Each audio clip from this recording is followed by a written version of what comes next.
네, 뉴스업 시작하겠습니다. 국민의힘 김용태 신임 비상대책위원장이 윤석열 전 대통령을 향해 자진 탈당을 권고했습니다. 윤 전 대통령의 결단과 무관하게 사법기관 판결에 따라 당원 활동을 제한하고 당과 대통령의 관계를 정상화하기 위한 구상을 추진하겠다고도 밝혔습니다. 김다연 기자가 보도합니다. 국민의힘 사령탑으로 당내 최연소 김용태 의원이 비상대책위원장으로 정식 임명됐습니다. 첫 일성으론 당과 대통령을 확실히 분리하고 대통령이 사적으로 당을 점거하지 못하게 제도화하겠다고 못 박았습니다. 당정 협력, 당통 분리, 사당화 금지라는 당통 관계 3대 원칙을 당원 당규에 반영하겠습니다. 이어진 기자와의 질의응답에선 윤석열 전 대통령을 향한 자진 탈당 권고 같은 구체적인 요구가 제시됐습니다. 최대한 빨리 만나 당과 대선 승리를 위한 결단을 요청한다는 계획으로 대법원이나 헌법재판소 판결에 따라 당적을 제한하는 방식도 검토하고 있다고 압박했습니다. 비대위원장으로서 대통령께 정중하게 탈당을 권고드리겠습니다. 당 내에선 윤 전 대통령과의 결별 요구가 커지고 있는데 선거회의 공개 발언에서도 자진 탈당론이 터져나왔습니다.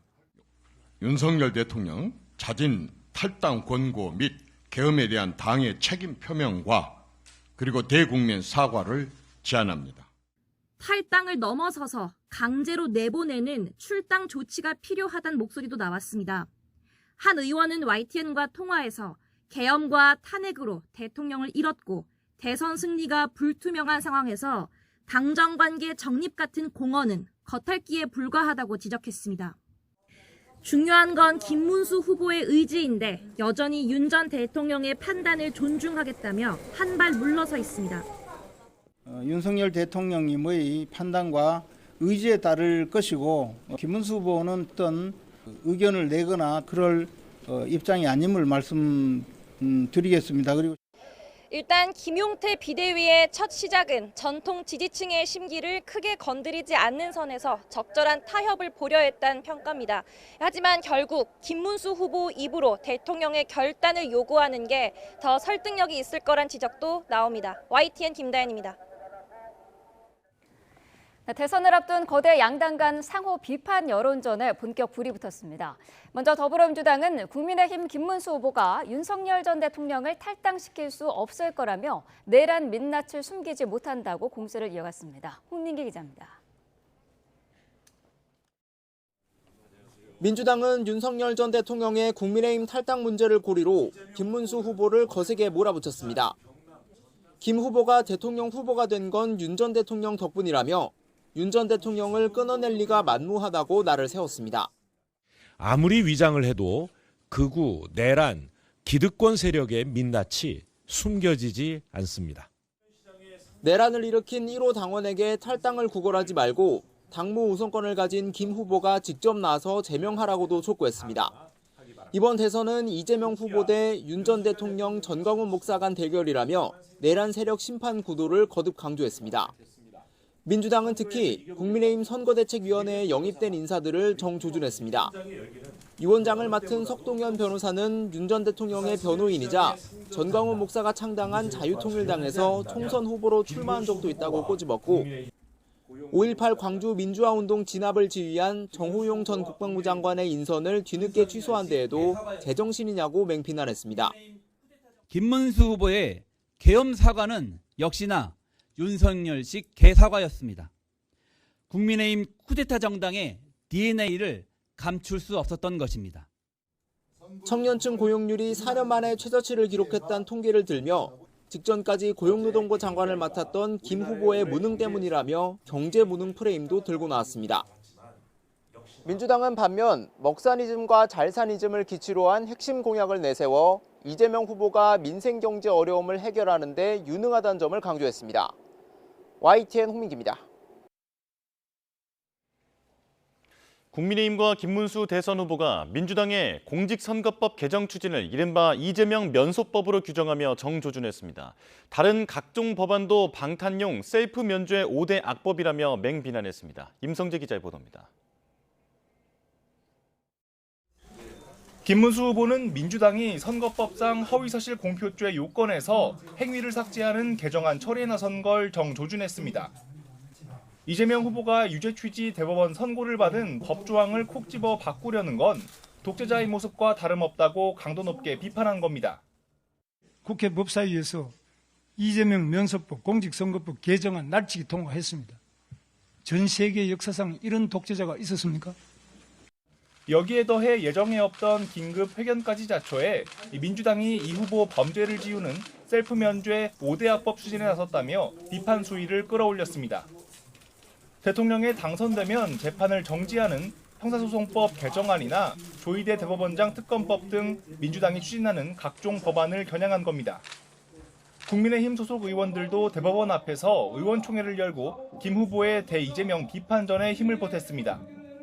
이 후보가 자신의 죄에 반성은커녕 사법부를 향한 복수에 나섰다며 여론전을 본격화했습니다. 대한민국 민주주의가 범죄자 이재명 세력의 손에 의해서 무너지고 있습니다. 범죄자가 본인을 무죄로 만들기 위해서 사법부를 살해하고 헌법을 살해하고 있습니다.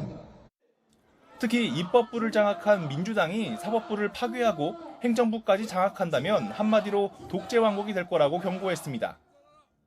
김문수 후보가 이처럼 민주당 행보를 사법부 흔들기로 규정하고 부각하는 건 이를 바라보는 여론 시선이 곱지 않다는 판단이 깔린 것으로 보입니다.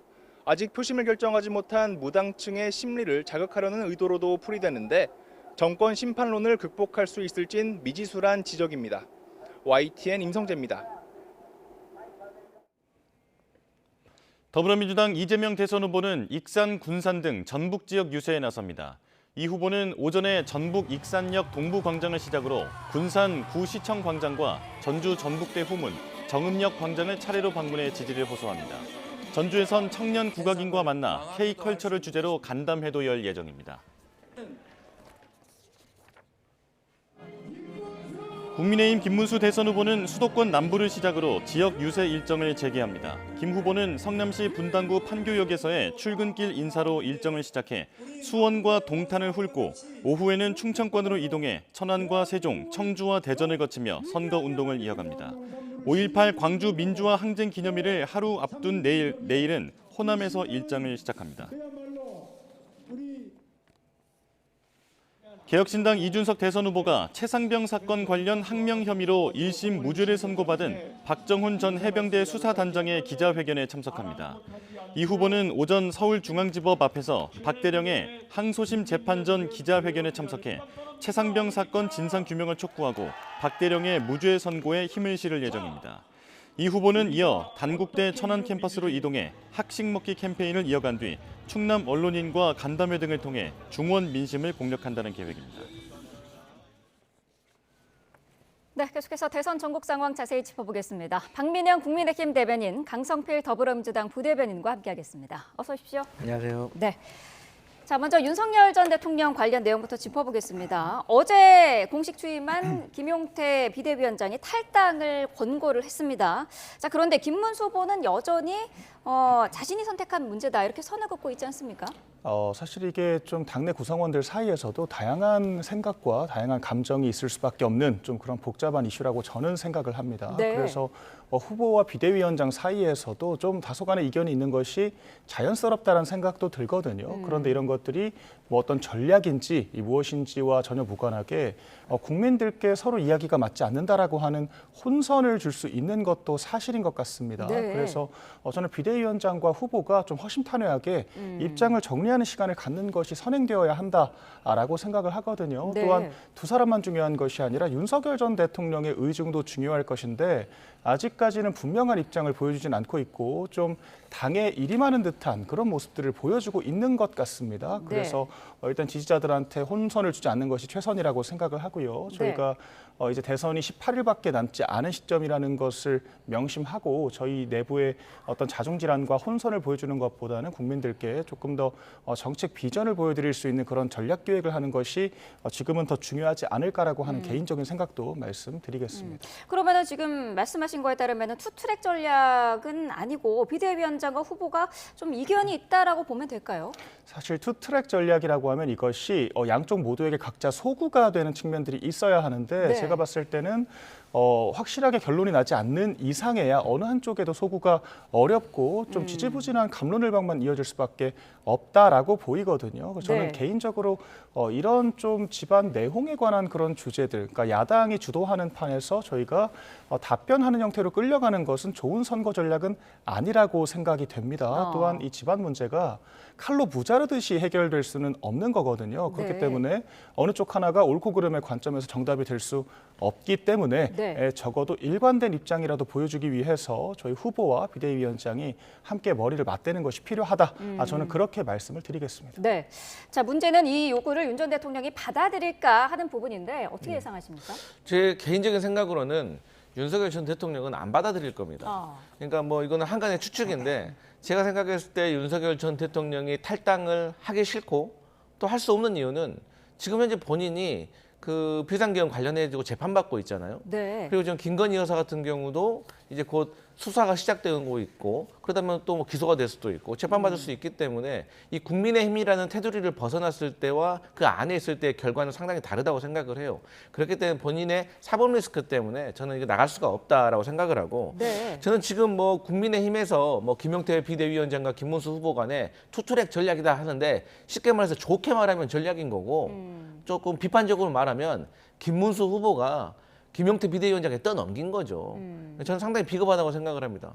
왜냐하면 이 정치 지도자가 해야 될 일은 수많은 문제에 대해서 고민을 하고 거기에 대해서 힘들게 결정을 하고 그 결정에 대해서 납득하지 못하는 유권자나 당원들은 설득을 해야 됩니다. 그리고 그 결과에 대해서 그 정치 지도자는 책임을 지는 겁니다. 근데 김문수 후보가 최근에 있어서 윤석열 전 대통령에 대한 탈당에 대해서 답변을 한 걸 들어보면 좀 남 얘기하는 것 같아요. 그러니까 저 같으면 대선에 이기기 위해서는 그 어떤 것 하나라도 도움이 된다면 정말 우리 속된 말로 기쓰고 할 것 같은데 이분은 뭐 본인이 알아서 할 일이다, 뭐 왈가왈부 할 일 아니다 이런 것들이 저는 과연 이분이 대통령 후보가 맞는가라는 의문이 들고 결론적으로는 지금은 탈당을 해도 저는 효과가 별로 없다고 생각을 해요. 중요한 건 뭐냐면 본질은 윤석열 전 대통령의 발언을 자제시키는 거예요. 그러니까 이 탈당과 관련해 가지고도 뭐 윤석열 전 대통령이 뭐 김문수 후보와 통화도 했는데 뭐 대노했다, 경노했다 뭐 이런 어떤 뒷소리들이 나오는 거. 또 한편으로는 나를 밟고 지나가라. 그러니까 앞뒤가 막 바뀌는 어떤 내용들이 막 난무하잖아요. 네. 이 자체가 국민의힘 선거 캠페인에 전혀 도움이 안 되는 거거든요. 그래서 저는 이 코끼리를 생각하지 마처럼 윤석열 전 대통령을 생각나지 않게 하는 것이 지금 현재 국민의힘에게는 상당히 중요하다 이런 생각합니다. 네. 탈당 권고를 받은 윤 전 대통령 측의 분위기는 당에서 지금 좀 파괴되고 있습니까? 사실 지금 보도 내용만 보더라도 다소간의 혼선이 네. 빚어지고 있는 것 같습니다. 한쪽에서는 후보가 원한다면 탈당을 하겠다. 네. 또한 한편에서는 후보가 탈당하지 않았으면 하는 그런 마음을 전했다. 이런 보도들도 있었잖아요. 그래서 네. 저희가 어제 공식 알림으로는 김문수 후보는 윤석열 전 대통령에게 탈당하지 않았으면 좋겠다와 같은 이야기를 한 적은 없다. 이렇게 네. 또 입장을 내기도 했습니다. 네. 결론적으로 좀 저는 세 사람 모두에게 조금은 안타까운 지점들이 있습니다. 서로 스스로 판단하지는 않고 조금은 떠넘기는 듯한 이런 모습을 보여주고 있기 때문에 네. 더욱 이 논의가 저는 좀 비본질적인 사안이 이렇게 좀 지지부진한 것 자체가 부정적이라고 생각을 하거든요. 그래서 네. 확실하게 가르마를 타는 것이 중요하기 때문에 어제 이제 취임을 한 그 저희 비대위원장의 입장이 정리되는 것이 가장 중요할 거라고 생각을 하고요. 네. 좀 후보가 적극적으로 뒷받침을 하든 아니면 이제 지명을 했기 때문에 힘을 실어주든지 아니면 또 후보 중심적으로 다시 뭉치자라고 해서 좀 교통 정리를 하는 것이 필요하다. 저는 네. 그렇게 보고 있습니다. 네. 자, 김용태 위원장은 당의 다른 절차도 고민하겠다라고 밝혔습니다. 사법기관의 판결에 따라서 당원의 활동을 제한하는 방식도 검토하고 있다라고 한 건데 구체적으로 어떤 내용인가요? 제 개인적으로는 그렇게 실효성 있는 방식은 아니라는 생각이 듭니다. 네. 왜냐하면 이게 당 생활을 하다 보면 이를테면 패스트트랙 같은 경우에도 당직자와 보좌진들을 포함해서 여야 수십여 명들이 지금 기소가 되어 있는 상황이거든요. 네. 그러니까 정치 행위를 하다 보면 선거법을 비롯해서 이게 뭔가 실질적인 민생 어떤 형사 범죄가 아니더라도 당에 필요한 헌신적인 그런 경우에도 발생하는 경우가 있다라는 거거든요. 그래서 네. 이것을 단순히 위헌위법적인 요소가 있었다라는 것만을 기준으로 좀 당 내에서의 징계 여부를 결정한다라든지 하는 것들은 추후에 여러 이견들과 부작용들도 나올 수 있다라고 저는 보고 있습니다. 네. 근데 한편으로는 이것이 이재명 후보와의 좀 차별화에는 기여할 수 있다라고 보고 있습니다. 왜냐하면 대법원에서 유죄 취지 파기환송을 받았음에도 불구하고 그의 승복을 하기는커녕 외려 대법원장을 탄핵까지 하겠다 엄포를 놓고 있지 않습니까? 그에 반면에 저희 국민의힘은 그런 여러 가지 그 부작용의 가능성에도 불구하고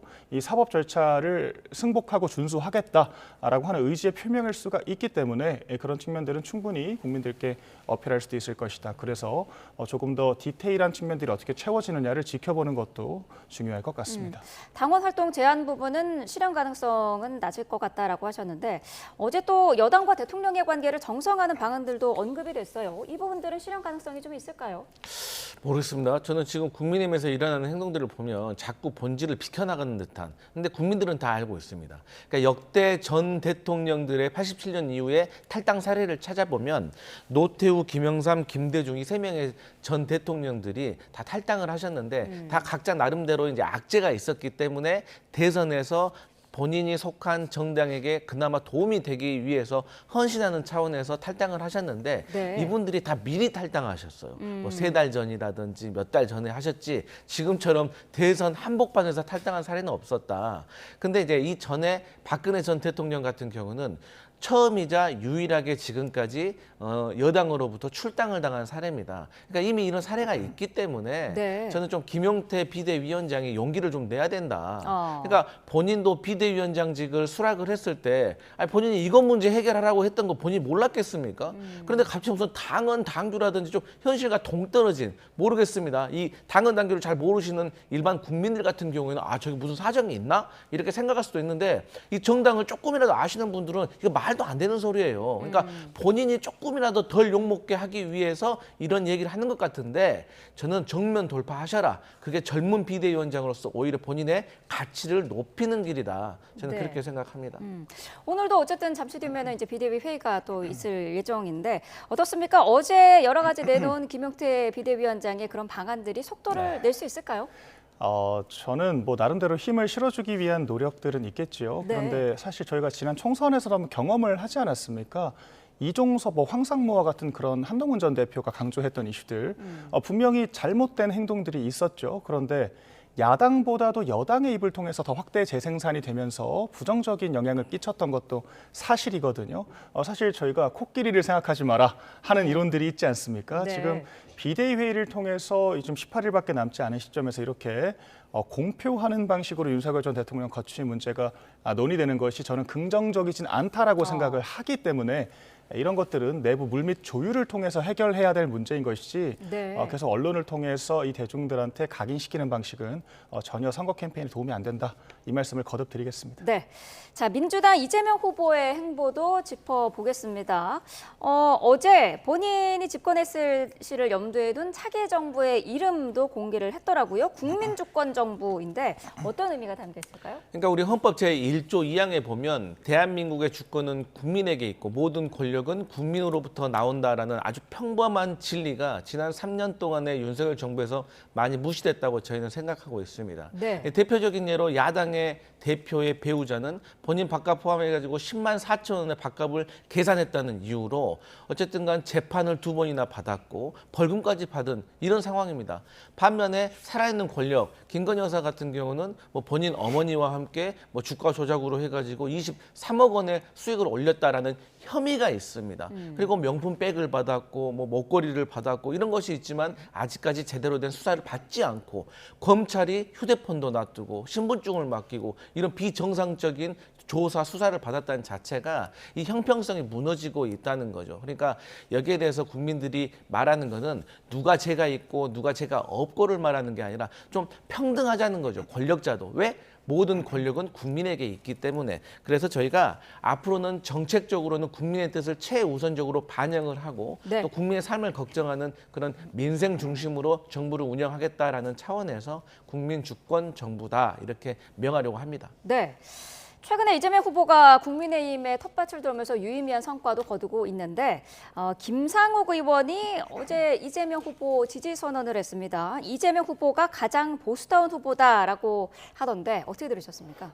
저는 김상욱 의원이 보수라는 표현을 입에 담는 것이 굉장히 어색하고 부자연스럽다라는 생각이 들었습니다. 원래 사실 문재인 전 대통령과의 관련성이 많이 조명이 되기도 했었고요.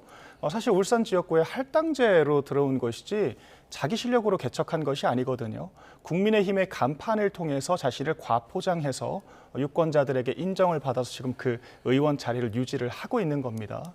그럼에도 불구하고 당론 전반을 깡그리 무시하는 그런 모습들을 보여줬고 저희가 특별한 제명이나 징계 조치를 하지 않았음에도 불구하고 계속해서 자해적인 메시지만 냈었거든요. 저희가 메시지 그 자체에 대해서는 물론 저도 공감하는 부분들이 있습니다. 그런데 정당이라는 것은 정권 창출을 위해서 모인 이념 결사체거든요. 네. 회사가 돈을 벌기 위해서 모인 것과 같은 위치로 저희는 정권 재창출이 일종의 대명제, 대전제로 가지고 있는 것입니다. 그런데 원죄가 있으니까 우리는 정권 창출도 하면 안 된다라고 이야기를 하고 나를 제외한 모든 사람들이 지금 국민의힘에서 해당 행위를 하고 있다. 이렇게 좀 반사회적인 네. 그런 주장을 펼쳐왔기 때문에 저는 오히려 지금 자연스러운 행보를 하고 있다라고 생각을 하고요. 네. 민주당에서 지금은 선거를 앞두고 전격 영입을 하긴 했지만 선거가 끝난 뒤 김상욱 의원이 또 보여주는 모습들을 보면서 민주당 내에서도 많은 또 전 자중 질환이 일어나지 않을까. 네. 민주당에게 안타까운 마음을 오히려 제가 전하고 싶습니다. 네, 이재명 후보가 어쨌든 직접 전화를 해서 입당 권유도 한 상태고요. 김 의원이 오늘 이재명 후보의 유세 현장에도 간다고 하더라고요. 만날 가능성이 높은 거죠? 네, 저는 만날 가능성이 높다고 생각을 하고 네. 김상욱 의원이 저희 민주당에 들어와 주시고 우리가 정치를 함께 한다면 저희로서는 큰 힘이 될 것 같습니다. 그러니까 어떤 분들은 특히 국민의힘에서는 야 김상욱 의원 민주당 가면 식구만 늘고 갈등만 커질 거야 하는데 그렇지가 않은 게 저희 그 민주당으로서는 험지 지역에 김상욱 의원이 현역 의원이기 때문에 네. 저희 험지에 어떤 힘을 불어넣을 수 있는 동력이 될 수 있다라고 생각을 하고 네. 저는 김상욱 의원이 탈당하고 또 민주당 이재명 후보를 지지하고 또 민주당 입당까지 생각하는 이게 당연하다. 왜? 울고 싶은데 뺨을 때려주는 격이다. 왜? 지금 김상욱 의원 입장에서는 불법적인 비상계엄과 관련해가지고 국민의힘이 제대로 책임지지 않는 모습 때문에 울고 싶었을 거예요. 그런데 최근에 새벽에 후보 교체, 새벽 3시부터 4시까지 1시간 동안 후보 등록을 받는 이런 초유의 사태를 보면서 뺨을 때려줬다고 생각을 해요. 그러니까 어떻게 남아있을 수가 있겠습니까? 그런 상황에서 그 당의 원내대표라는 거는 이런 어떤 초선 의원의 어떤 의지와 결기에 대해서 응원을 해주는 게 아니라 오히려 조금 압력을 넣는 듯한 행태. 아니, 오죽했으면 나경원 의원도 이런 모습을 보면서 탈당을 생각했다, 부끄럽고 창피했다라고 말하지 않겠습니까? 그렇기 때문에 저는 김상욱 의원이 탈당한 것에 대해서는 국민의힘이 조금 돌아볼 필요가 있고 민주정당이라고 하는데 어떤 한 사람의 옳은 목소리, 국민 대부분이 생각하고 있는 불법적인 비상계엄에 대해서 잘못됐고 탄핵은 돼야 된다는 이 전반적인 생각에 대해서 얘기했다는 이유만으로 좀 불편하다는 이유로 좀 쫓아내는 듯한 이런 모습은 조금 국민의힘이 반성할 필요가 있다 이런 생각을 합니다. 조금만 첨언을 드리자면 제가 반박을 드린다라기보다는 정당이라는 것은 정권을 창출하고 그 정권을 뒷받침해야 될 또 책임이 있는 거지 않습니까? 제가 김상욱 의원이나 한동훈 전 대표 같은 분들께 좀 비판적인 말씀을 드릴 수밖에 없는 것이 당장 지금 상황을 보면 한동훈 전 대표 아무런 유세에 도움을 주지 않고 있죠. 라이브 방송을 통해서 나름대로 자기는 항변을 하고 있습니다만 누가 봐도 협조하지 않는 모습을 보이고 있습니다. 김상욱 의원도 저는 솔직히 대통령실에 2년 넘게 있었지만 저희 정권이 야당의 그 공세에 허우적거릴 동안 단 한 번도 김상욱 의원이 적극적으로 보호를 하고 목소리를 내는 것을 본 적이 없습니다. 비상계엄이 100번 양보해서 잘못했다라고 하더라도 그 과정에 이르기까지 야당이 주도했던 30여 차례의 줄탄핵과 입법 폭거들은 잘못이 없었습니까? 왜 그때는 목소리를 내지 않았죠? 그러니까 정당인이 평가를 받는 것은 당이 어려울 때 어떤 역할을 했느냐, 좀 그런 것들이 일종의 발언권, 즉 설득력이 된다라고 생각을 하는데 정작 당이 힘들 때는 입 닫고 있다가 당이 빌미를 주니까 자해하듯이 나만 합리적이라고 자기 홍보를 하는 것은 그저 자기 정치에 불과하다라고 생각을 생각을 하고요. 저는 그런 천성은 바뀌지 않는다라고 보기 때문에 민주당에서도 골머리를 앓게 될 것이다. 이렇게 말씀드립니다. 네, 지금 대선 전국에서 몸값이 제일 높아진 인물이 있습니다. 바로 이 사람인데 홍준표 전 시장. 이재명 후보 측이 차기 정부의 총리로 논의 중이다라는 보도도 잠깐 있었습니다. 물론 홍 전 시장 측은 논의한 적이 없다 이렇게 선을 그은 상태인데 내부적으로는 언급이 좀 되고 있는 내용인가요? 저는 어제 기사를 통해서 처음 봤거든요. 그런데 이제 이렇게 이해를 합니다. 이번 대통령 선거는 내란을 종식시키는 걸로 시작해서 국민 통합으로 끝나야 되기 때문에 네. 앞으로 들어설 정부도 국민 통합이 저는 첫 번째 과제라고 생각하기 때문에 네. 저는 총리직 같은 경우는 정말 파격적인 인사로 국민들에게 통합의 시그널을 보여줄 필요가 분명히 있다고 생각을 합니다. 그런 차원에서 홍준표 전 대구시장 같은 분을 총리로 모시는 아이디어에는 저도 100번 동의를 하지만 네. 홍준표여야 된다에는 저는 물음표가 있습니다. 그래서 저희 네. 구성원들이 다 마찬가지인 것이고 지금 홍준표 시장께서 자꾸 계속 의미심장한 얘기들을 계속 하시기 때문에 그런 어떤 이런 해프닝이 일어난 것 같은데 네. 이런 것에 대해서 저희 민주당은 제가 알기로는 공식적으로 전혀 논의된 바도 없고 네. 어떤 일부의 어떤 호사가들의 아이디어 차원은 있을 수가 있겠지만 결론은 팩트는 아니다. 하지만 앞으로의 정부에서는 뭐 내각에서 총리가 됐든 장관이 됐든 조금 이 보수층까지 중도층까지 다 아우를 수 있는 그런 인사적인 시그널은 반드시 보여줘야 된다는 데 동의합니다. 네, 김문수 후보가 김대식 의원을 하와이로 이번 이제 주말에 보내기로 했는데 홍 전 시장 측에서는 뭐 보내지 말라라는 얘기를 했다고 그런 보도도 나오고 있습니다. 홍 전 시장을 어쨌든 설득을 해야 되는 그런 특명을 가지고 가는 건데요. 가능성이 있을까요? 저는 사실 홍 전 시장의 마음도 물론 이해가 됩니다. 사실 네. 결정적인 순간마다 당이 나를 선택해주지 않았다라고 하는 이야기를 여러 차례 했었거든요. 또한 이번 사실 단일화 그 소동 같은 경우에는 홍준표 전 시장 입장에서는 상당히 억울한 측면들도 있었을 것 같아요. 그래서 네. 이것은 당이 분명히 사과해야 되는 부분들이 있습니다. 그런데 홍준표 전 시장도 꼭 내가 주인공이어야 한다라고 하는 강한 관념에 갇혀 있다라는 전 생각도 들거든요. 네. 그렇기 때문에 지금 당을 향해서도 강한 비판의 목소리를 내고 있는데 그렇기 때문에 어찌 보면 서로를 돌아볼 필요가 있다. 홍 시장이 이렇게 하기 때문에 당원들께서 필요한 순간에 홍준표 전 시장을 외면했던 것은 아닌가에 대해서도 고민을 해봐야 한다라고 보거든요. 네. 홍준표 전 시장의 마음을 이해하면서도 그것이 자신이 지금까지 비판의 목소리를 높였던 이재명 후보의 지지로 돌아선다라고 하는 것은 지금 30년 넘게 당에 몸담았던 홍준표 전 시장 전 스스로를 부정하는 결과라고 생각을 하거든요. 그래서 부디 그 강을 넘지 마시라 이런 말씀을 좀 드리고 싶습니다. 네, 부디 그 강을 넘지 마시라고 하셨는데 이런 걸 또 올렸더라고요. 정치 입문할 때 노무현 전 대통령을 따라서 민주당에 갔으면 어땠을까? 이거는 어떻게 보셨어요? 홍준표 전 대구시장님은 제가 속된 말로 이런 말합니다. 우리 편이었으면 좋겠다. 왜냐하면 공격력이 너무 좋기 때문에 저런 분이 우리 편이었으면 좋겠다라는 생각을 했지만 모르겠습니다. 홍준표 대구시장이 민주당 간판을 달고 정치한다는 것에서 제가 생각을 해본 적이 없어서 그런데 그런 마음은 제가 이해할 것 같아요. 왜냐하면 박근혜 전 대통령이 탄핵된 다음에 사실 본인으로서는 대선에서 패배할 걸 뻔히 알면서도 나름대로 당에 헌신한다는 마음으로 대선에 출마를 했습니다. 그래서 뭐 10% 초반에 득표를 할 거라고 예상을 했지만 결국 네. 뚜껑을 까보니까 20% 이상을 받아서 선전을 하신 거예요. 그래서 또 절치부심해가지고 또 대통령 선거를 준비하셨는데 본인이 생각했을 때는 갑자기 뜬금없는 윤석열이라는 용병을 데려와가지고 또 본인이 생각했을 때는 보수 세력들을 다 절단내버린 이런 분을 데려와서 또 대통령 자리를 뺏겨버렸어요.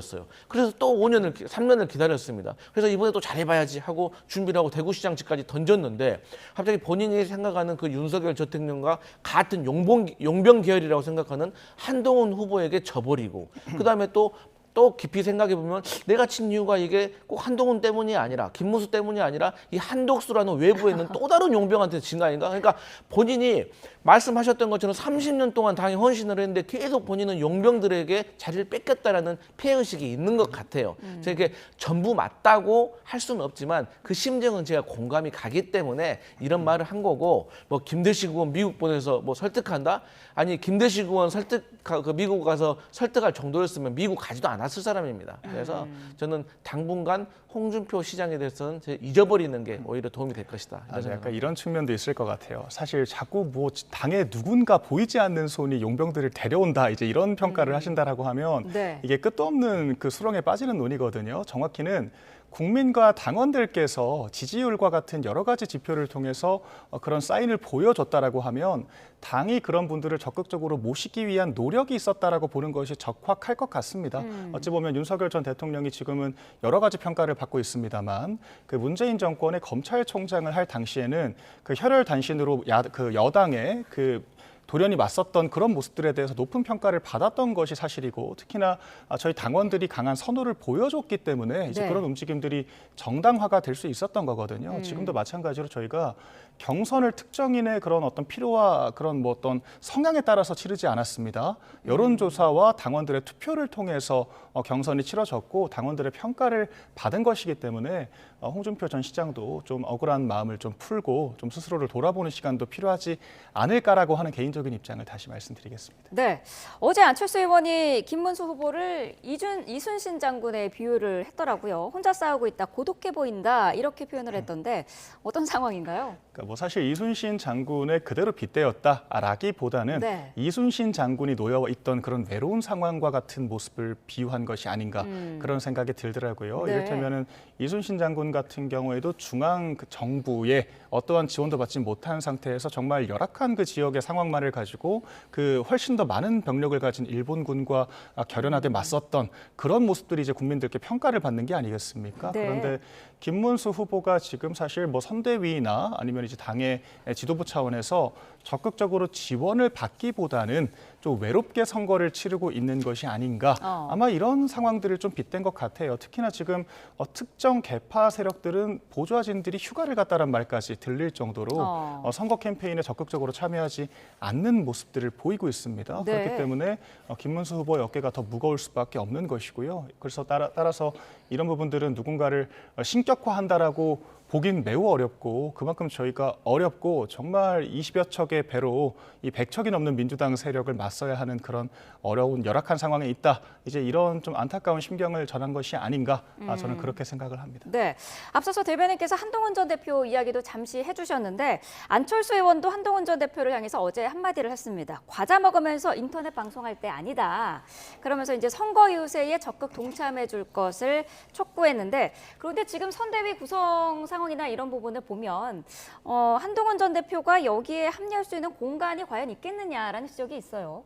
공간이 없으면 본인이 만들어서 가야죠. 그게 정치인인 것이죠. 그러니까 우리 이런 말 있잖아요. 일하지 않는 자 먹지 말라. 그러니까 본인의 어쨌든 국민의힘의 상황에서 비판적인 의견이 있고 조금 잘못됐다고 생각하는 점이 있더라도 그것은 제 생각에는 일단 선대위에 들어가서 그 내부에서 또 조용히 공개되지 않게 하나씩 바꿔가는 것이 전 또 지도자로서의 능력이라고 생각하지 오히려 너희들이 이거 안 해주면 나는 집에서 과자 먹고 방송할래 이러한 태도는 제가 봐서는 안 좋다고 생각을 해요.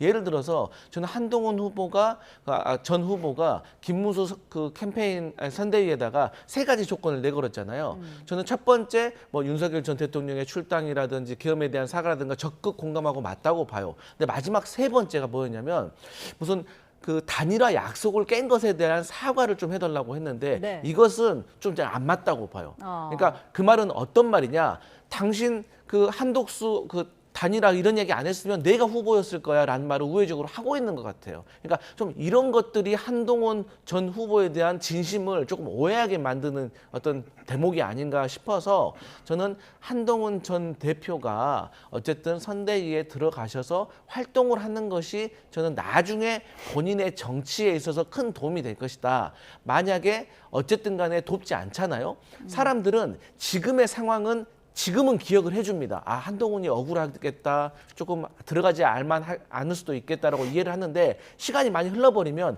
그런 내용들을 다 잊어버리고 결과만 생각합니다. 그렇기 때문에 한동훈 전 대표가 배신자 프레임에서 벗어나려면은 지금이라도 들어가서 열심히 도와야 된다 이런 생각합니다. 자, 조금만 첨언을 저희 당 얘기가 많다 보니까 첨언을 조금만 드리자면 한동훈 후보의 주장에 동조하는 사람들도 있었을 겁니다. 그런데 그렇지 않은 사람들이 더 많았기 때문에 여론조사에서조차 김문수 후보가 과반 이상을 득표하면서 압도적으로 후보가 된 거거든요. 그렇다라고 하면 그것이 국민과 당원들의 명령이라는 것을 인지를 하고 그 다수결의 원칙에 따라서 이 정해진 후보를 돕는 것이 정당의 기본적인 상식인 거거든요. 또한 저희가 후보 한 사람을 중심으로 뭉치다 보면 선대위에 마음에 안 드는 인사들 당연히 있을 수밖에 없습니다. 그러니까 한동훈 전 대표가 지적하는 뭐 그런 인사들도 있겠습니다만은 또 혹자 입장에선, 그러니까 반탄파들 입장에선 아니 이정현 의원 같은 사람들은 왜 저렇게까지 공세적인 입장을 내지? 중도층만 중요한가? 그런 사람들도 있는 거거든요. 네. 그러니까 용광로와 같은 역할을 해야 되는 것이 선대위인데 특정 사람들이 마음에 안 들고 특정 입장을 내지 않았다라고 해서 나는 아예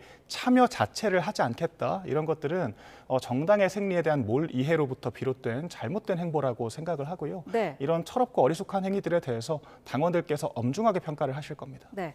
이준석 개혁신당 후보의 이야기도 좀 해보겠습니다. 내가 보수의 대안이다 이렇게 강조를 하면서 완주 의지를 굽히지 않고 있는 그런 상황인데 지금 국민의힘에서는 계속 단일화를 위한 비책을 좀 찾고 있는 건가요? 제 개인적인 생각으로는 단일화라는 것이 둘이 합쳐서 이길 수 있다는 확신이 있을 때 그 네. 시너지가 극대화되는 거라고 생각을 하거든요. 그렇다라고 하면 적어도 현재 공개되고 있는 이 시중 여론조사상에서 이재명 후보가 과반을 얻지 못하고 있고 두 사람이 단일화했을 때 보수 진영으로 똘똘 뭉쳐서 승리 가능성이 가시화된다라는 그 확신이 있어야 될 것 같습니다. 그래야 이준석 그 후보 입장에서도 단일화의 명분이 있는 것이고요. 국민의힘 입장에서도 단일화의 실익이 생기는 거거든요. 그렇기 때문에 당장은 단일화라는 이슈 그 자체를 테이블에 올리기보다는 각자가 적극적으로 이재명 후보가 가지고 있는 이 많은 파일을 야금야금 갉아먹는 것이, 끌어오는 것이 전 더 중요하다라고 생각을 합니다. 자칫 이 양측 간의 이 거리감이 계속 부각이 되게 되면서 오히려 이재명 후보가 결집되는 그런 역효과를 불러일으키게 된다라고 하면 단일화 논의 자체도 그렇게 의미가 없어질 수 있기 때문에 네. 저는 좀 전략적인 접근이 필요하다라고 생각을 하고 있습니다. 네, 젊은 층의 표심을 집중 공략하는 그런 모습으로 봐서는 이준석 후보 입장에서는 이번 대선의 지지율을 기반으로 그 이후를 노리는 전략인 것 같다라는 분석이 많거든요. 네, 그러니까 제가 생각했을 때 대선에서 패배한 정당은 정계 개편이 일어날 가능성이 매우 높아집니다. 그런 차원에서 저도 국민의힘은 대선 이후에 보수층의 좀 그 정당 재개편이 좀 있을 수 있다라고 저는 예상을 합니다. 네. 그런 차원에서 이준석 후보가 주도권을 잡으려면 이번에 끝까지 완주를 해가지고 뭐 적게는 10%, 많게는 김문수 후보를 이길 수도 있는 그런 정도의 성과를 보여야 됩니다.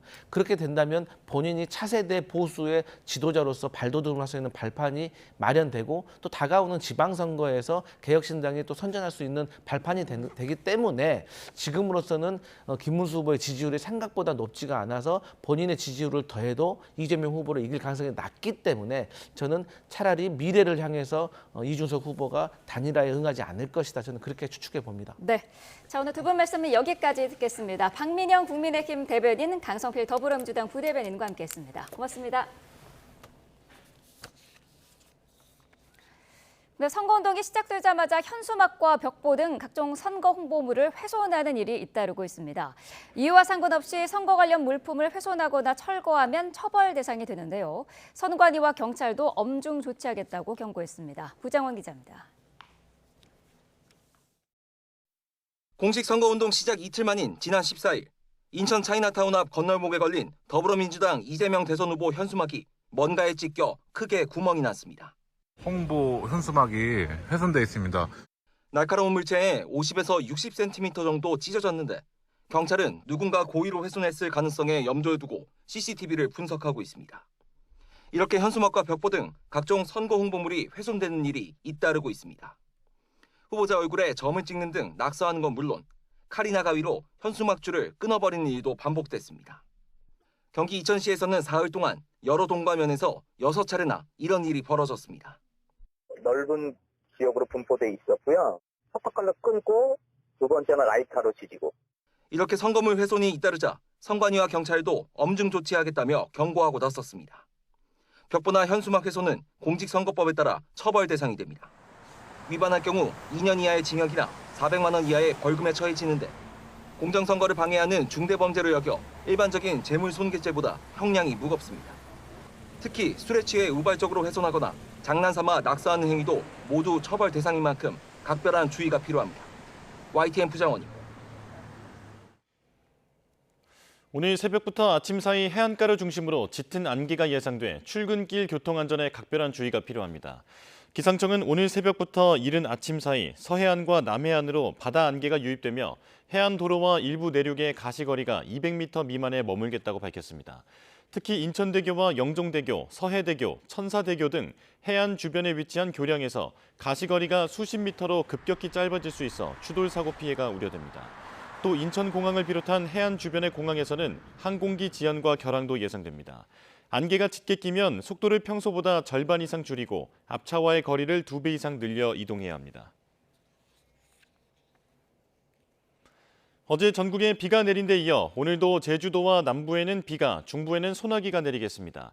기상청은 오늘 한반도 남쪽을 지나는 저기압의 영향으로 제주도와 남해안을 중심으로 많은 비가 내리겠다고 밝혔습니다.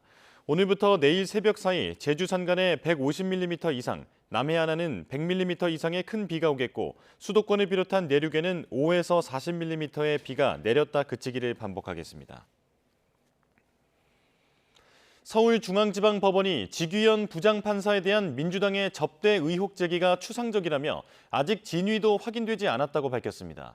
논란이 이어지는 가운데 시민단체는 의혹의 당사자인 지 부장판사를 고위공직자범죄수사처에 고발했습니다. 이경국 기자입니다.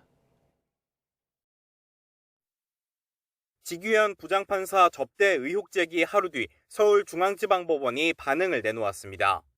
법원은 먼저 민주당이 의혹을 제기한 내용이 추상적이라고 밝혔습니다.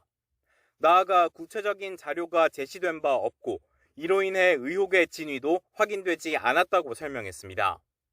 이에 따라 법원이 입장을 밝힐 만한 내용도 없다고 덧붙였습니다. 감사 담당 부서인 대법원 윤리감사관실은 지 부장판사 의혹과 관련해 아직 어떠한 입장도 밝히지 않았습니다. 다만 사법부 내부에서는 민주당이 강하게 대응을 촉구하고 나선 만큼 이미 감사에 착수했거나 필요성을 검토 중일 것으로 보고 있습니다. 또 중앙지법 내부적으로도 사실관계 확인에 나섰을 거라는 게 대체적인 관측입니다.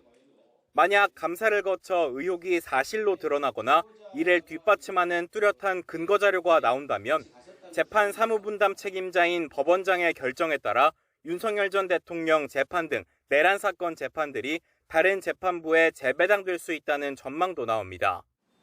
이런 가운데 시민단체 사법정의 바로 세우기 시민행동은 지 부장판사를 뇌물 혐의 등으로 공수처에 고발했습니다. 공수처는 이르면 다음 주쯤 사건을 수사부서에 배당할 것으로 보입니다. YTN 이경국입니다. 지난 1월 발생한 서부지법 난동 사태 가담자 4명에 대한 1심 선고 결과가 오늘 나옵니다.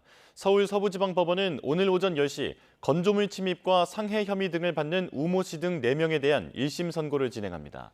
앞서 검찰은 취재진을 폭행한 혐의 등을 받는 우 씨 등 3명에게 징역 1년 6개월을, 법원 경내에 진입한 혐의를 받는 안모 씨에게는 징역 1년을 구형했습니다. 김건희 여사 일가가 운영하는 요양원에서 발생한 노인 학대 의혹 사건이 경기 북부경찰청에 배당됐습니다. 경기 북부경찰청은 노인복지법 위반 혐의로 고발된 김 여사의 어머니 최은순 씨와 오빠 김모 씨 사건이 지난 8일 형사기동 1팀에 배당됐다고 밝혔습니다. 경찰은 오는 19일 고발인인 조국혁신당 정춘생 의원 등을 조사할 예정입니다.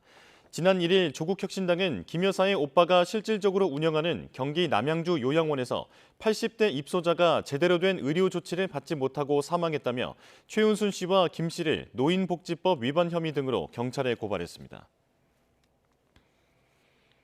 국가대표 축구팀 주장 손흥민 선수의 아이를 임신했다며 수억 원을 뜯어내려 한 혐의로 고소당한 20대 여성과 40대 남성에 대해 경찰이 구속영장을 신청했습니다. 손 선수 측은 불미스러운 일로 심려를 끼쳐 죄송하다며 손 선수가 명백한 피해자라고 밝혔습니다. 김평정 기자입니다. 최근 발부상에서 회복해 EPL 복귀전을 치른 손흥민 선수가 지속적인 협박 피해를 당했다며 경찰에 고소장을 제출했습니다.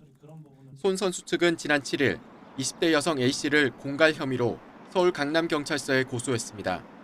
A씨는 지난해 6월 임신 사실을 폭로하겠다며 손 선수를 협박해 금품을 요구한 혐의를 받습니다. A씨는 손 선수에게 태아 초음파 사진을 보내며 실제 3억여 원을 갈취한 것으로 전해졌습니다.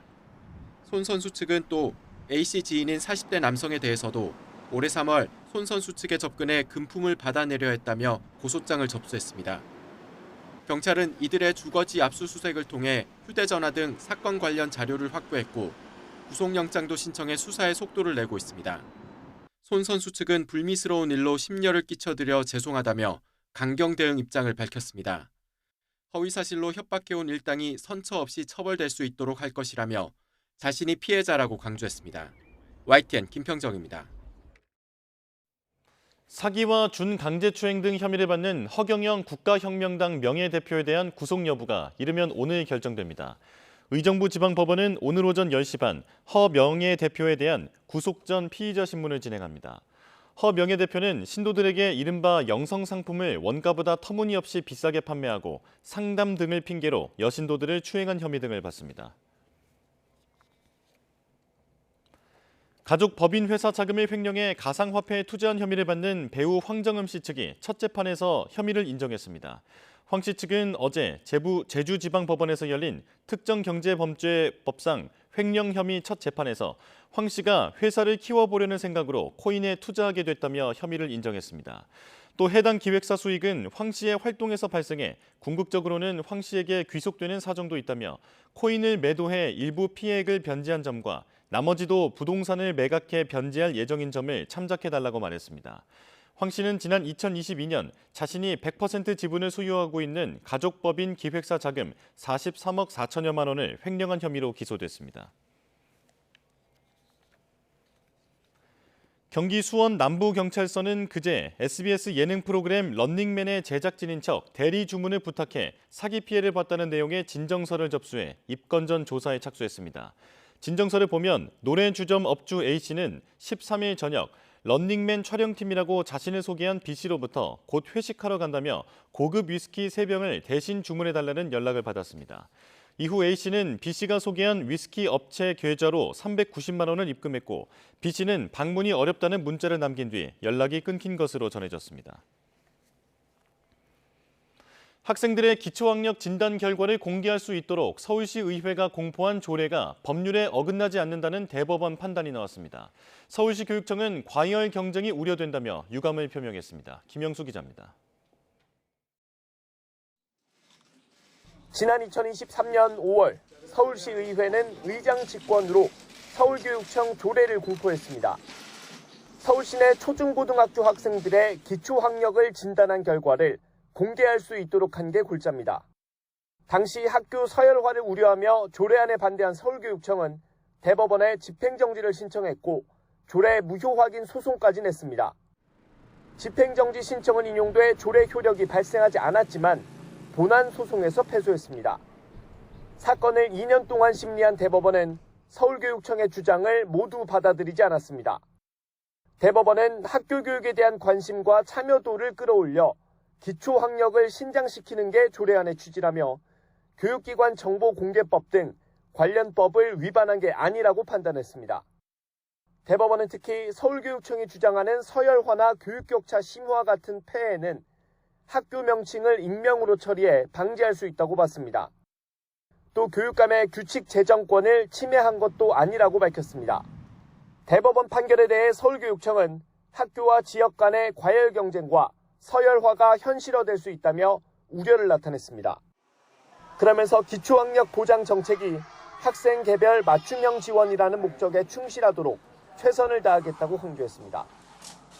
YTN 김영수입니다.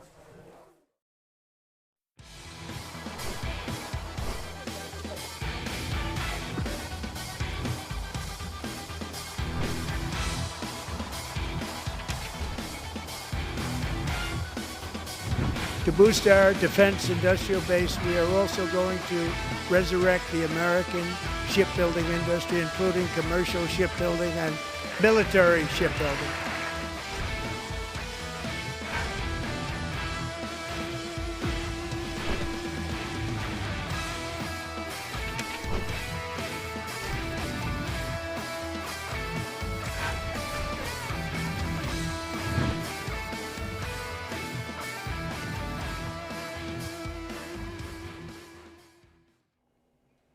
원달러 환율이 관세 협상 추이에 민감하게 반응하며 출렁이고 있습니다.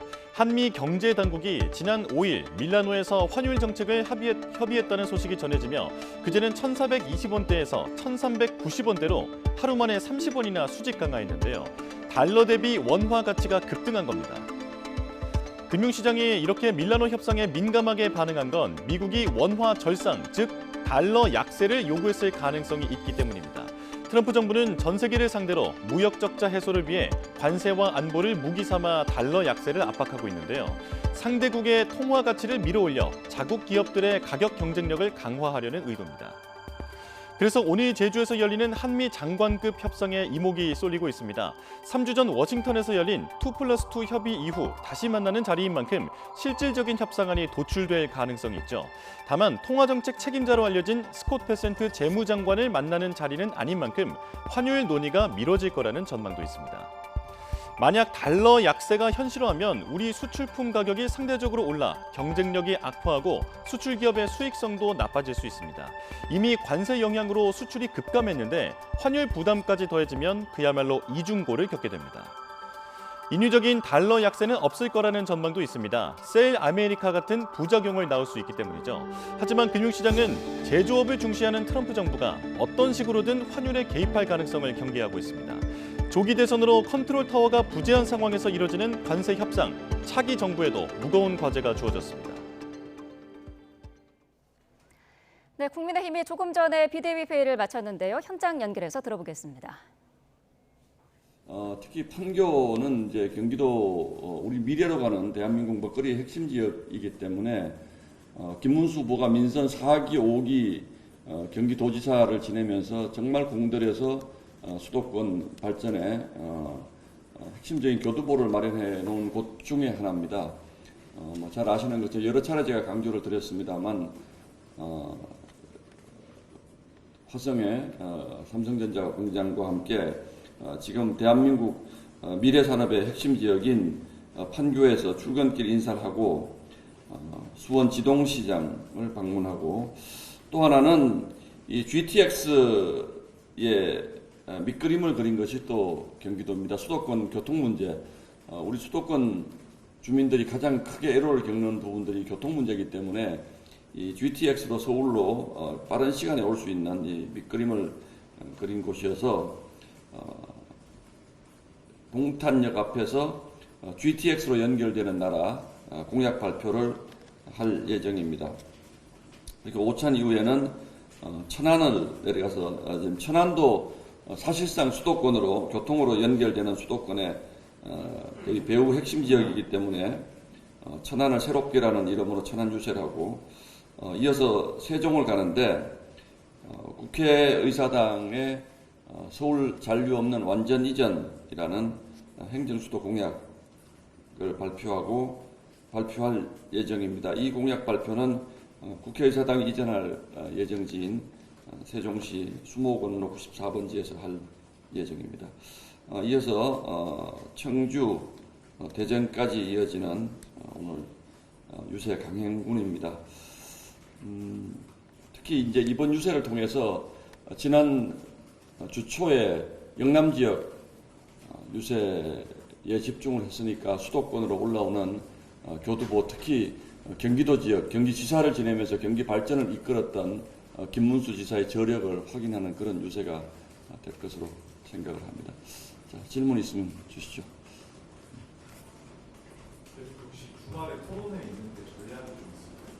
글쎄 경제 분야니까 저희는 김문수 지사가 일 잘하는 대통령 후보라는 점을 부각시킬 예정입니다.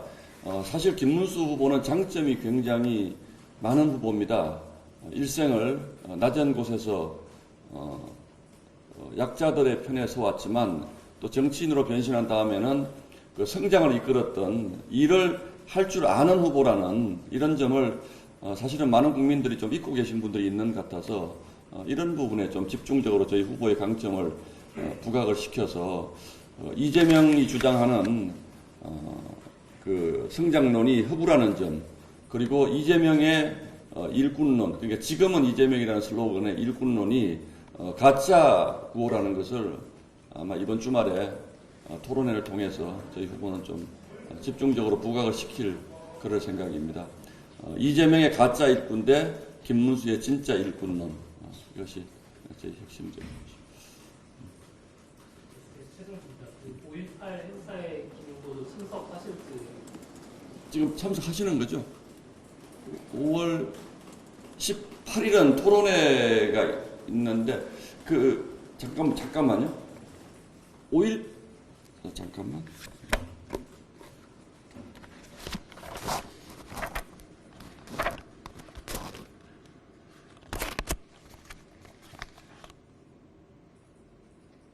잠깐만요. 일정이 지금 어떻게 조정되는지 아마 가실 걸로 제가 알고 있는데, 김문수 지사는 그 자치단체장으로는 경기지사 시절에 처음으로 5.18 행사에 참석을 하셨고, 그 다음에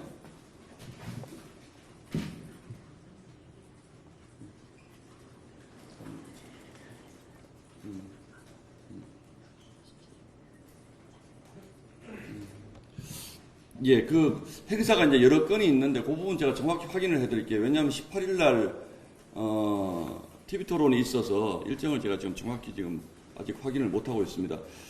그런데 어쨌든 그 5.18 광주 민주화 운동 관련해서는 뭐 김문수 지사가 그동안 도지사 시절에도 빠짐없이 참석을 했고 그동안 굉장히 그 문제에 대해서 관심을 많이 기울였기 때문에 실제로 일정이 정확히 어떻게 정리가 될지는 모릅니다만 뭐 우리 김문수 지사님의 광주 사랑 그리고 광주 민주화 운동에 대한 애정은 뭐 이미 다 그 여러 차례 입증을 저희가 했다라고 생각을 하고 있습니다. 관련해서 5.18 행사 측에서 행사 측에서 전야제에 후보가 참석하는 거 반대했다는 보도가 나오는데 글쎄요, 저는 듣지 못했습니다. 어제 비대위원장께서 대통령 조만간 찾아뵙겠다고 하셨는데 혹시 후보께서도 소통하시거나 될 계획 같은 게 있으신지? 제가 뭐 후보가 개인적으로 전 대통령과 어떤 적이 하시는지를 잘 알지를 못하고요. 뭐 비대위원장은 또 비대위원장대로 계획이 있으니까 그 전직 대통령에 관한 얘기는 후보의 말 그대로 비대위원장의 말 그대로 그냥 받아들여 주시면 좋겠습니다. 예. 또 뭐 물어보실 거 없으면 이상 마치도록. 예. 사실 김대식 비서실장이 김문수 후보 지시로 하와이로 간다는 게 보도가 나왔는데 그게 공식으로 보내시는 건지? 그 상황은요. 지금 뭐 홍준표 지사께서 하와이로 가셔서 여러 가지 이제 우리 당에 대한 서운한 말씀을 하고 계시는 건 사실이고 또 그걸 이용해서 민주당 쪽에서 뭐 이런저런 얘기들 하는 것도 사실인데 어쨌든 홍준표 전 대구시장님은 저희 당에서 정치를 시작해서 단 한 번도 본인 스스로도 그렇게 말씀을 하시지만 저희 당을 떠나거나 그런 적이 없는 분입니다. 우리 당에서 가장 중요한 원내대표, 당대표 지내셨고 대통령 후보 그리고 시장, 도지사까지 지낸 분이기 때문에 뭐 지금 일종의 경선 끝나고 나서 이제 그 일종의 마음의 상처 뭐 이런 부분들을 좀 저희가 위로해 드리고 이런 부분이 좀 소홀하지 않았나라는 생각을 하고 후보께서도 아마 홍 시장이 그런 말씀을 하시는 것들에 대해서 좀 안타까운 마음을 많이 가지고 계신다. 그래서 아마 주변 분들하고 어떻게 좀 위로해 드릴 방법이 있을까라고 고민을 하셨던 건 사실인 것 같아요. 그래서 그런 말씀도 하시고 그래서 김대식 의원이 그쪽 홍준표 캠프에도 있었고 하니 좀 뭐 이런저런 방법을 논의하는 과정에서 그 얘기가 나왔는데 아직은 뭐 구체적으로 실제로 김대식 의원이 갈 건지 이런 부분에 대한 확인된 건 없습니다. 네, 교수님, 사실 지난 총선 때도 뭐 이종섭이나 대파나 약간 이렇게 해서 대통령 관련한 이슈가 선거 구도를 장식했었다는 지적이 있었는데 이번 대선 앞두고도 사실 대통령이 탈당을 언제 하느냐, 자진 출당 강구하느냐 이런 내용이 이슈가 되고 있잖아요. 그래서 이런 것들이 지난 총선이랑 마찬가지로 선거 구도를 장식할 수도 있다고 보이는데 대통령이 조금 더 빠른 결단 내려주면 당에 큰 도움이 된다고 보시는 거죠? 글쎄요, 뭐 그 문제는 제가 개인적인 제 생각을 공식적인 브리핑에서 드릴 성격의 말씀 아닌 것 같고 어쨌든 저희는 그 대통령의 당정 문제가 왜 이렇게 크게 지금 이슈가 돼야 하는지를 사실은 조금 의아하게 생각을 하고 있습니다. 지금 전직 대통령이 사주로 돌아가서 특별한 정치 활동을 한다거나 그런 것도 아니고 그냥 계시는 상태고, 후보도 이제 그런 점에서 이 부분은 대통령이 판단할 문제다라는 입장을 가지고 계신 것인데, 이게 좀 필요 이상으로 저희는 이슈로 다뤄지는 것 같아서 어쨌든 조금 안타깝다 이런 말씀 드리겠습니다. 후보 여사님 일정 글쎄 제가 저 비서실에서 아마 관리를 해서 저는 후보 여사님 일정 통보를 받지 못하고 있습니다. 저 이번 주에 토론회 있으니까 여쭤보는데 아무래도 김 후보께서 이제 준비 기간이 다른 후보에 비해서 짧다 보니까 상대적으로 정책 공약이 좀 부실한 게 아니냐라는 그런 얘기도 나오는데. 네, 국민의힘 조금 전에 비공개 선거대책회의를 마친 뒤에 기자들에게 이제 질문을 들었는데요. 윤석열 전 대통령의 탈당 이슈와 관련해서는 비대위원장과 후보 입장이 다른 부분에 대해서 말 그대로 이해해달라고만 언급을 했고요. 또 전 대통령의 당정 문제가 이슈화되는 게 의아하다라는 표현을 했습니다. 홍준표 전 시장에 대해서는 경선 과정에서의 마음의 상처에 대해서 김문수 후보도 안타까워하고 있고 위로하는 방법을 고민하고 있다고 밝혔습니다. 좀 더 자세한 내용은 들어오는 대로 다시 전해드리도록 하겠습니다.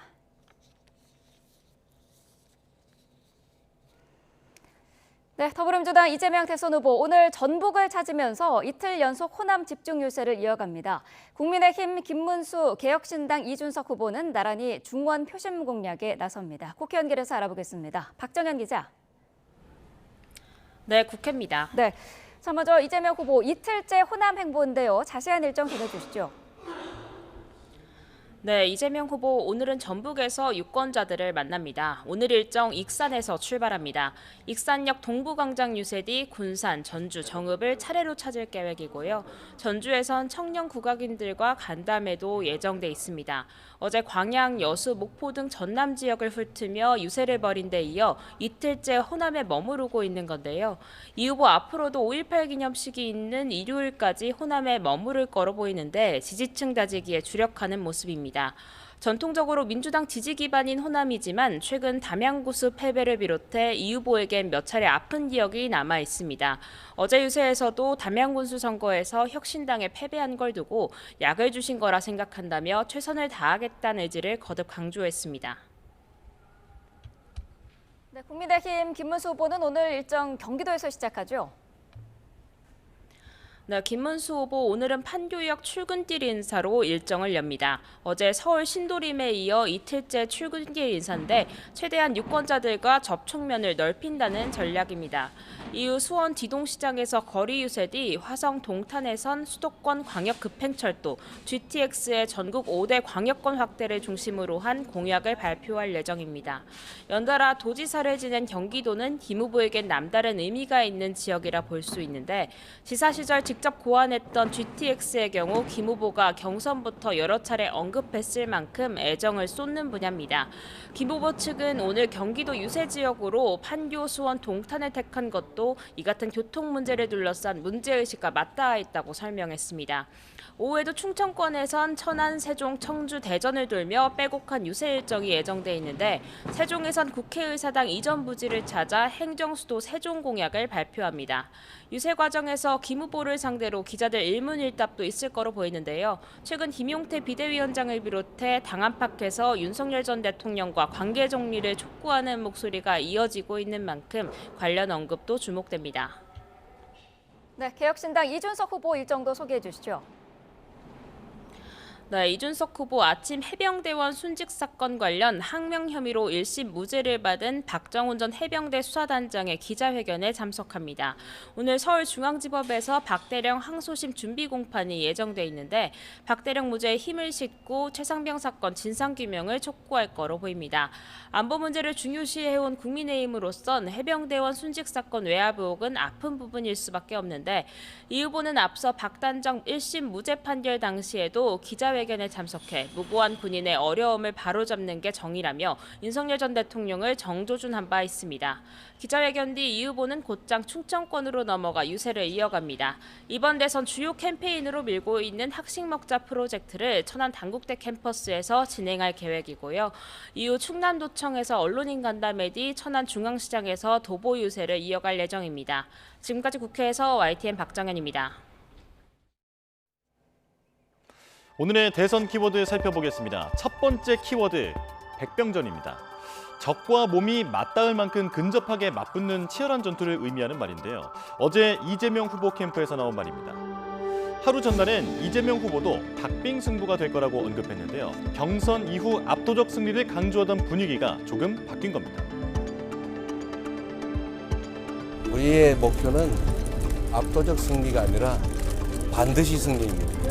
지금 낙관적인 전망들을 하는 경우도 있긴 하지만 결국은 아주 박빙의 승부를 하게 될 것이다라는 게 저희 예상이고. 비교적 안정적인 우위를 보이는데도 박빙 승부를 꺼내든 배경은 뭘까요? 우선 격차가 좁혀지는 양상을 보이는 일부 여론조사와 후보에 비해 비교적 차이가 적은 정당 지지도를 꼽았습니다. 그리고 또 하나의 변수를 언급했는데요. 들어보시죠. 김문수, 이준석 단일화가 끝까지 시도될 것이라 보고 대비하고 있습니다. 성사가 된다 해도 그 성적은 허망할 것이라 보고 양자구도, 삼자구도 모두 승리할 수 있도록 대처해 가겠습니다. 그러니까 보수 후보 단일화에 대비하겠다는 건데 두 번째 키워드를 보면 진행 상황은 딱히 진전이 없어 보입니다. 단일화 무쇠. 국민의힘이 경선 이후 줄곧 단일화를 앵무새처럼 반복하고 있다며 개혁신당 이준석 후보가 꼬집은 말이죠.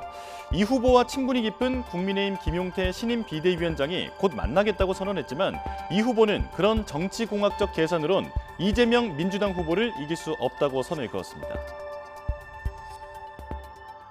어떤 선거가 무르익어가면서 여론조사상의 수치가 좁혀가지고 저희 후보께서 이길 수 있다는 확신이 개혁신당에도 든다면 그 논의가 점점 증폭될 수 있지 않을까. 저는 단일화 무쇠적인 선거 전략으로 어떻게 지금 여론조사상으로 과반 이상의 득표를 하는 것으로도 나오는 이재명 후보를 막아세울 수 있겠다는 건지 이준석 혼자 대선 걱정하고 있는 것 같습니다. 예. 세 번째 키워드는 쟁탈전입니다. 후보들이 서로 차지하려 애쓰는 것. 바로 홍준표 전 대구시장의 마음인데요. 연일 하와이에서 원격 훈수를 두고 있는 홍준표 전 대구시장을 향해 이재명 후보의 애정 공세가 이어지고 있습니다.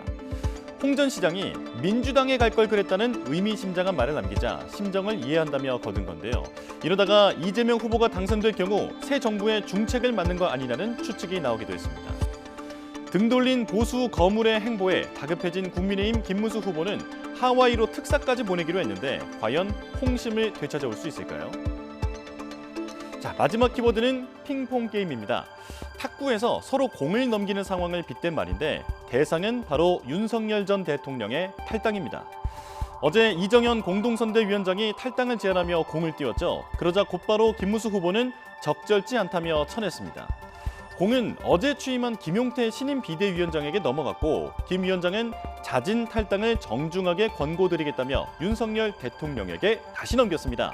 그러나 윤 전 대통령, 김문수 후보의 뜻에 따르겠다며 공은 다시 김 후보에게 돌아왔죠. 김 후보의 입장이 뚜렷하지 않은 건 윤 전 대통령의 탈당이 선거에 미칠 영향을 가늠하기 쉽지 않기 때문이라는 분석입니다. 역대 대통령들의 탈당은 어땠을까요? 전현직 대통령이 탈당한 사례는 빈번하게 반복됐는데 강제로 출당당한 경우도 있었습니다. 신윤정 기자의 보도 보시죠. 박근혜 전 대통령에 대한 탈당 요구는 최순실 국정농단 사태로 국민적 분노가 고조되던 지난 2016년 11월 여당 비박계에서 터져나왔습니다. 당을 살려야 한다는 책임의식을 가지고 당적을 버려야 합니다. 그렇게 해서 우리 당의 지지 기반인 보수의 괴멸을 막아야 합니다. 친박계 지도부가 강경하게 거부했고 비박계가 당을 떠나며 당적을 유지하던 박 전 대통령은 파면 선고 8개월 만인 2017년 11월 강제 출당됐습니다. 새누리당 후신인 자유한국당은 국정농단 사태에 대한 정치적 책임을 묻기 위해 징계 절차 끝에 박 전 대통령에 대해 출당과 제명을 조치했습니다. 박근혜 당이라는 멍에에서 벗어나지 않을 수 없다고 판단을 했습니다. 박 전 대통령은 1987년 직선제 도입 뒤 강제로 당적을 상실한 첫 대통령이 됐습니다. 역대 대통령들은 대부분 임기 마지막 해에 친인척 비리 등 논란이나 여당의 차기 대선 주자들과의 갈등 속에서 당적을 내려놨습니다. 첫 탈당 사례는 1992년 노태우 전 대통령으로 당시 김영삼 민주자유당 대선 후보와의 갈등으로 탈당했고 5년 뒤 김 전 대통령은 당시 신한국당 이회창 후보와의 갈등 속에 탈당했습니다. 뒤이은 김대중 전 대통령도 여당 당적을 끝까지 지키지 못했는데 2002년 5월 새 아들 등의 비리 연루 의혹이 직접적 동기가 됐습니다. 노무현 전 대통령은 재임 기간 여당을 2번 탈당했습니다. 취임 7개월 만인 2003년 9월 친노 의원들의 신당 창당 움직임 속에 새천년 민주당을 자진 탈당했고 8개월 뒤 열린우리당에 입당해 임기를 1년 앞두고 당적을 스스로 정리했습니다. 이명박 전 대통령과 문재인 전 대통령은 임기 내내 당적을 유지했는데 다만 이 전 대통령은 박근혜 전 대통령에 대한 국회의 탄핵안 가결 이후 새누리당을 탈당했습니다. YTN 신윤정입니다. 서울중앙지법이 지규현 판사 접대 의혹에 진위 확인이 어렵다며 밝힐 입장이 없다고 말했습니다. 민주당은 지 판사 얼굴이 찍힌 사진 공개를 검토 중입니다. 박성배 변호사와 관련 얘기 나눠보겠습니다. 어서 오십시오. 안녕하십니까? 네. 자, 지규현 부장판사의 유흥주점 접대 의혹, 서울중앙지법은 입장을 밝힐 만한 내용이 아니다라고 얘기를 했는데요. 지금 윤리감사로 들여다볼 만한 사안까지는 아니라고 보는 걸까요? 이와 같은 발언을 했습니다만 윤리감사관실이 실제로 사안 조사에 나설 가능성이 높아 보입니다. 일단 서울중앙지방법원은 내용이 추상적이고 진위 확인 안 된 사안이라고 설명하고 있지만 더불어민주당은 자정 기능을 포기하였다. 사진 공개와 법적 대응 등 모든 가능성을 검토하겠다는 입장입니다. 예. 의혹 제기가 비교적 구체적이고 아마 윤리감사관실이 이 사안의 파급 효과를 고려해서 이미 감사에 착수했거나 필요성을 검토 중일 가능성이 상당히 높아 보이는 사안입니다. 네. 자, 민주당은 사진 공개를 검토하겠다라고 밝히고 있는데 이 제보 자체의 신빙성 논란도 있는 상황이죠. 사실 제보를 하는 과정에서 일부 진술의 번복 내지는 사실관계 정정이 있었습니다. 물론 직무 관련자로부터 지 판사가 여러 차례 향응을 제공받았다는 사실 자체를 번복하지는 않았습니다만 제보자가 지 판사 일행이었다고 하다가 제보자가 지 판사 일행이었는지는 다시 한번 확인해 보겠다는 입장을 내놓았습니다. 이 제보자의 신분이 드러날 것을 우려한 때문인지 아니면 이 사실관계를 확인하는 과정에서 혼선이 빚어졌는지는 분명하지 않습니다. 이 국회에서는 비교적 자유롭게 관련 의혹이 제기되기 마련인데 무엇보다 국회의원은 면책 특권을 보유하고 있기 때문입니다. 국회의원은 국회에서 직무상 행한 발언과 표결에 대해서는 국회외에서 책임을 부담하지 않는데 관련한 의혹이 제기된 상황에서 이와 같은 여러 의혹 제기 과정에서 국회의원은 그럼에도 불구하고 법적 책임을 져야 하는 상황이 벌어질 수 있습니다. 나름대로는 더불어민주당에서도 구체적인 근거를 가지고 이와 같은 의혹을 제기한다는 생각을 가지고 있는 것 같습니다. 예. 자, 민주당은 형법상 뇌물죄까지 거론하고 있는데 시민단체는 또 공수처에 고발을 하기도 했고요. 자, 지 판사의 사진 자체가 어떤 혐의의 직접적인 근거가 될 수 있습니까?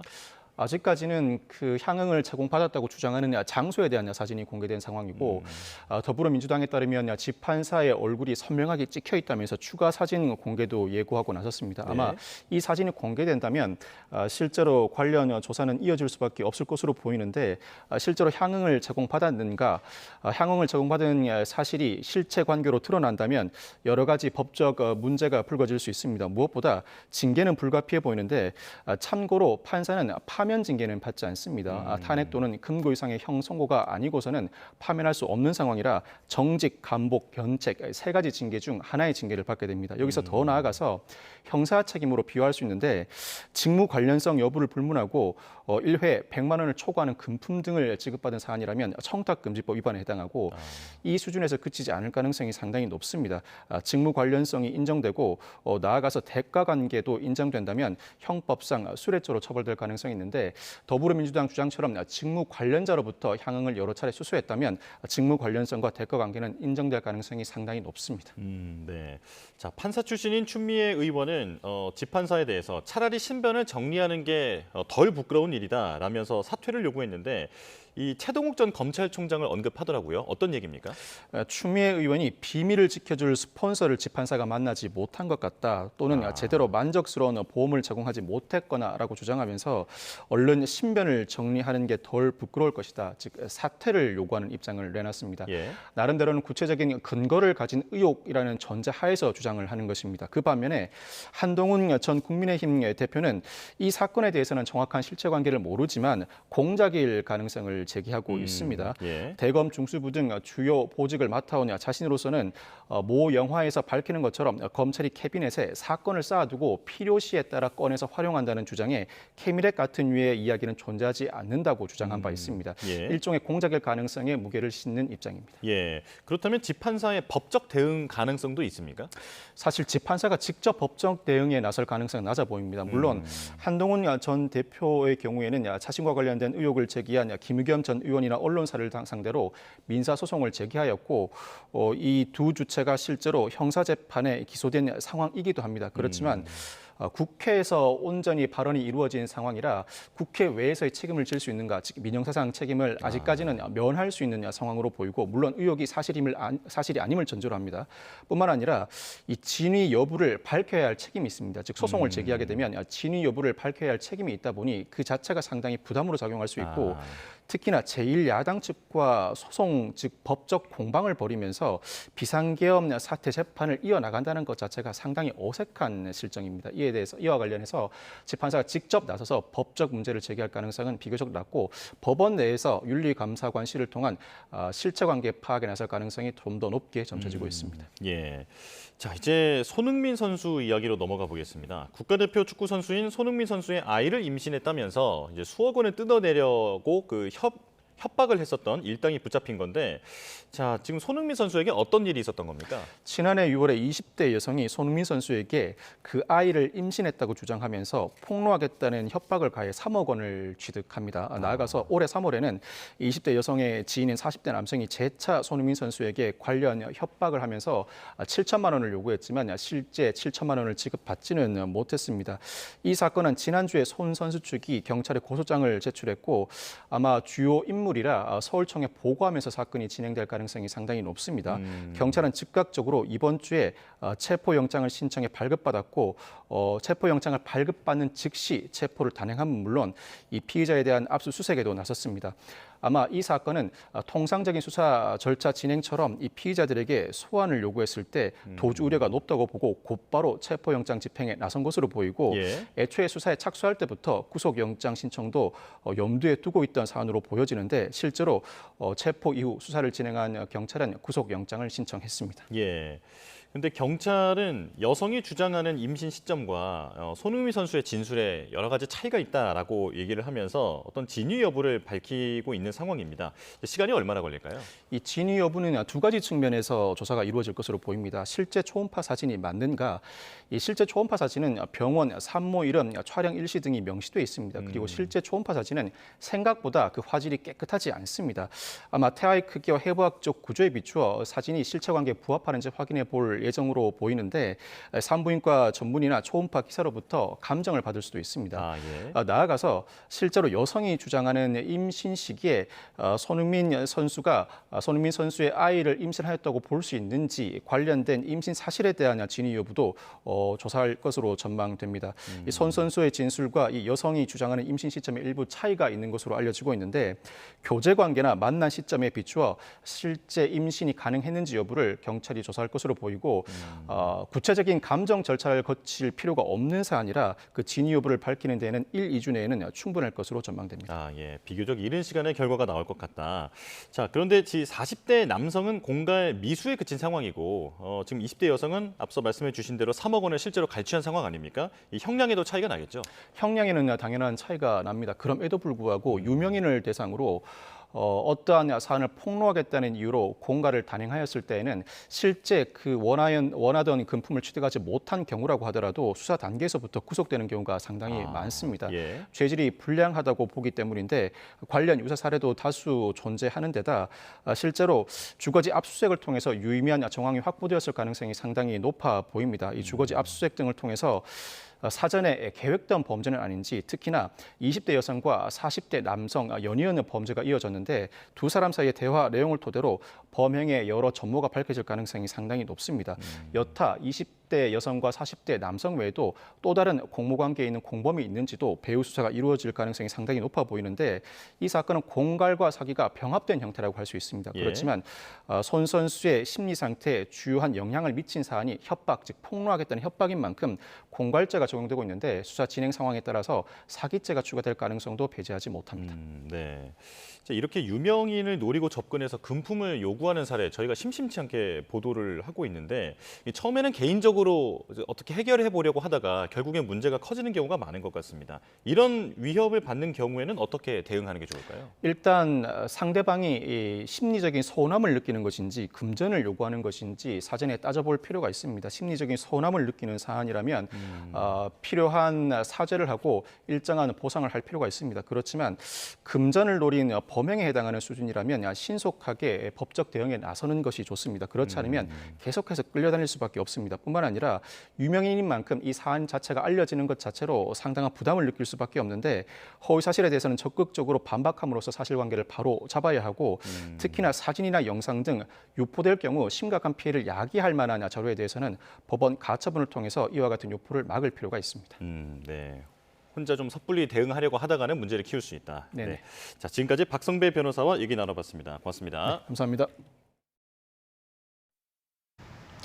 오늘도 전국 하늘이 어둡습니다. 서울에도 새벽부터 약한 비가 내렸다 그치기를 반복하는 가운데 오늘 중부지방에서는 오후까지 산발적인 소나기가 이어지겠고요. 이 바다 안개가 유입된 서해안과 남해안에서는 여전히 시야가 무척 흐립니다. 여기에 오늘 최고 100mm 안팎의 폭우가 예보된 남해안과 제주도에는 점차 비구름이 유입되고 있는데요. 이 바다 근처에서는 안전에 각별한 주의가 필요하겠습니다. 이 자세한 안개 상황부터 살펴보겠습니다. 중부 서해안과 남해안을 중심으로 짙은 안개가 거치지 못하고 있는데요.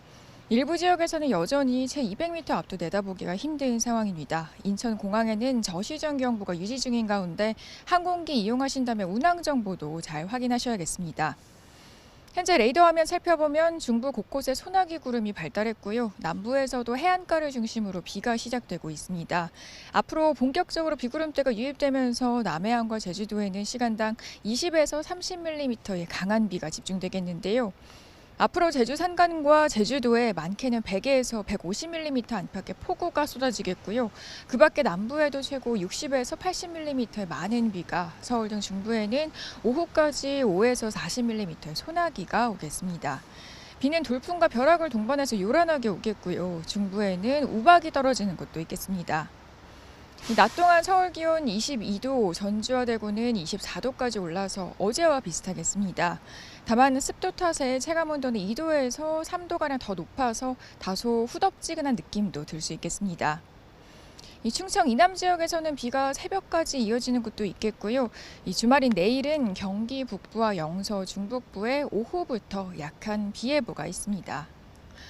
오늘 서해안과 남해안 그리고 제주도에서는 초속 15m 이상의 강풍도 불겠습니다. 강한 비바람에 날아가거나 무너질 수 있는 시설물은 잘 정비해 주셔야겠습니다. 지금까지 서울 상암동에서 YTN 고은재입니다. 뉴스업 금요 순서 마칩니다. 시청해주신 여러분 고맙습니다.